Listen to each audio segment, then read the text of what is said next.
안녕하십니까. 세상 읽어주는 남자 이상훈입니다.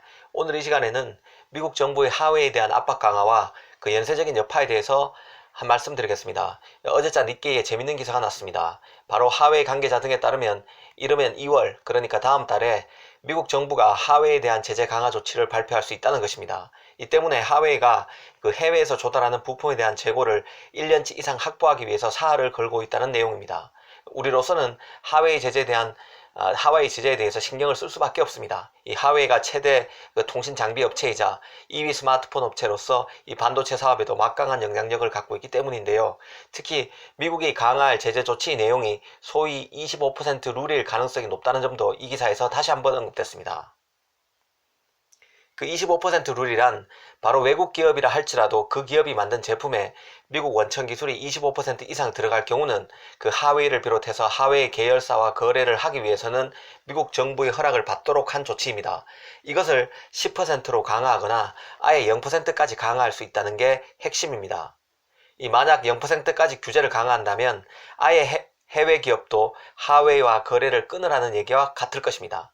이 대부분의 제품에는 미국의 특허, 원천 기술이 적용되어 있습니다. 그만큼 미국은 기초과학에 강한 초강대국이죠. 아마 10% 정도로만 강화해도 타격이 어마어마할 것입니다. 이런 조치는 미국 정부가 사실상 그 세계의 정부로서 비즈니스에서도 규제의 키를 쥐고 있음을 알 수 있습니다. 달리 말하면 미국이 자의적으로 판단을 내려도 할 말이 별로 없다는 뜻과도 같습니다. 미국의 피해가 예상된다면 어떤 기업에 대해서는 미국 정부가 미국 원천 기술의 25% 포함 유무와 상관없이 거래를 허가할 수도 있지만 미국의 피해가 별로 없다면 가차없이 해외 기업의 규제의 칼날을 댈 수 있다는 뜻입니다. 이런 게 바로 현실이죠. 이 국제정치의 냉엄한 현실은 이런 힘의 논리가 작용한다는 것이고, 이런 걸 무시해서는 적절한 대응과 해결책을 내놓을 수 없다는 점도 분명히 알 필요가 있다는 생각이 듭니다. 그런 맥락의 연장선에서 이참에 만약 미국 정부가 25% 룰을 10%로 강화한다면 이러한 주제로 생각해 보는 것도 시의적절할 것 같습니다. 일단 그 25% 규제가 10%로 강화되면 그 대만의 TSMC와 하웨이 거래가 심대한 타격을 받게 됩니다. 사실 지난해 상반기 미국 정부가 최초로 25% 규제를 꺼냈을 때 많은 기업이 하웨이와 거래를 끊거나 제한적으로 하는 식으로 비즈니스에 타격을 받았습니다. 영국의 반도체 설계 자산업체 암만 해도 25% 규제에 따라서 하웨이와의 거래가 온전히 이루어지지 못하고 있습니다. 가령 하이실리콘의 AP칩인 기린 990의 경우 그 암과의 거래 제재 탓에 암의 코어텍스 A77 대신에 구형인 코어텍스 A76을 썼습니다. 이 코어텍스는 CPU에서 연산을 담당하는 구역인데요. 이 연산을 담당하는 구역에 회로를 어떻게 구성하는지가 기술인데 이 숫자가 올라갈수록 더 좋은 신상품입니다. A77 대신에 A76을 썼으니 하웨이가 그렇게 자랑했던 그 세계 최초로 5G 폰에 적용된 AP 칩이라고 하기에는 부족한 사양일 수밖에 없었습니다. 그런데 이런 암과는 달리 TSMC는 미국 로펌의 법률 자문 형태로 유권 해석을 받은 결과 그 TSMC가 만든 제품의 경우 미국 원천 기술 등의 시장 가치가 전체 제품의 25%를 넘지 않아서 문제가 없는 것으로 결론 났다면서 지금껏 하웨이와 아무런 제한 없이 거래를 해왔습니다. 그런 만큼 미국 정부가 하웨이의 예측대로 그 25% 규제를 10%로 강화하게 되면 사실상 TSMC를 겨냥해서 하웨이와 거래를 끊게 만들려는 조치로 해석하는 것도 무리가 아니라는 생각입니다. 그 외신 등을 종합해보면요, TSMC의 경우 그 7나노 공정 이하의 최첨단 공정에서 나온 이 반도체의 경우는 미국의 원천 기술 의존도가 9% 정도인 것으로 보도되고 있습니다. 이 과거만 해도 세계 최고의 파운드리는 미국 업체인 AMD에서 분사한 글로벌 파운드리였지만 지금은 그 패권이 대만의 TSMC로 넘어간 지 오래됐습니다.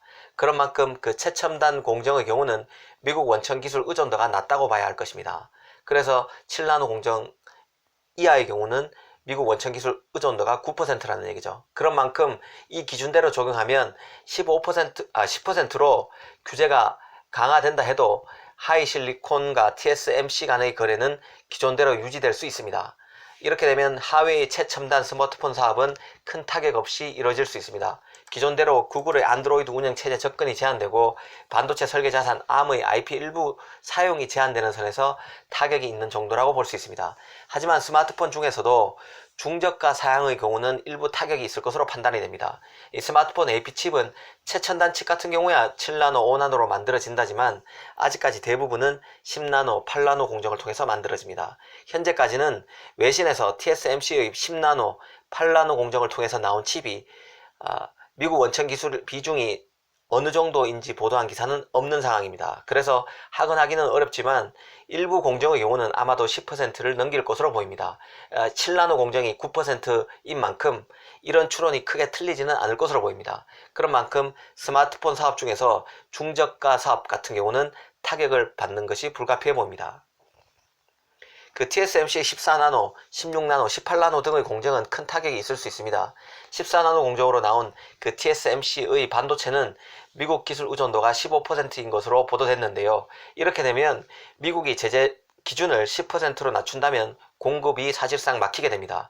기본적으로 TSMC는 하웨이로부터 통신칩과 AP칩을 주문받습니다. 이 기지국에 들어가는 통신칩의 경우는 14나노 공정으로 만들어집니다. 사실 하웨이는 전세계 통신장비 분야 1위 업체죠. 이 TSMC로 가는 하웨이 물량도 AP칩보다는 훨씬 통신칩이 많습니다. 결국 구제가 강화되면 하웨이는 TSMC에서 통신칩을 받을 수 없게 됩니다. 다행히 중국 파운드리 업체인 SMIC가 14나노 공정 양산을 지난해 하반기부터 하고 있습니다. 결국 하웨이는 TSMC를 피해서 자국의 파운드리인 SMIC에서 통신칩을 공급받게 될 가능성이 크다고 볼 수 있습니다. 최근 외신에 SMIC가 TSMC의 14나노 공정 칩 일부를 수주했다는 기사가 났었는데요. 이런 미국 규제 강화라는 움직임과 맞물려서 생각해봐도 상당히 설득력이 있는 시나리오라는 생각이 듭니다. 앞에서 말씀드렸듯이 미국 규제 강화는 스마트폰보다는 주로 통신 장비 사업을 겨냥하고 있습니다. 실제로 하웨이도 전략적인 4G나 5G 라우터, 스위치, 기지국 사업 등에 쓰이는 해외 부품의 재고를 쌓아두기 위해서 혈안인 것으로 알려져 있는데요. 그런 만큼 삼성전자 통신장비 사업은 반사이익이 기대됩니다. 미국과 유럽 시장에서 삼성의 통신장비 사업은 확실히 탄력을 받을 것으로 보입니다. 이 삼성은 최근 실시한 임원 인사에서 네트워크 사업 부장을 기존의 부사장에서 사장으로 승진시켰는데요. 5G 이동통신 사업이 만개하고 있고 미국 제재로 인해서 하웨이가 부진한 상황임을 감안하면 통신장비 선두 진입의 절호의 기회라고 볼 수 있습니다. 이런 상황에서 이번 인사에서도 힘을 실어주기 위해서 이를 반영했다는 생각이 듭니다. 오늘 이 시간에는 미국의 원천기술 규제를 25%에서 10%로 강화한다면 이란 주제로 말씀드렸습니다. 감사합니다.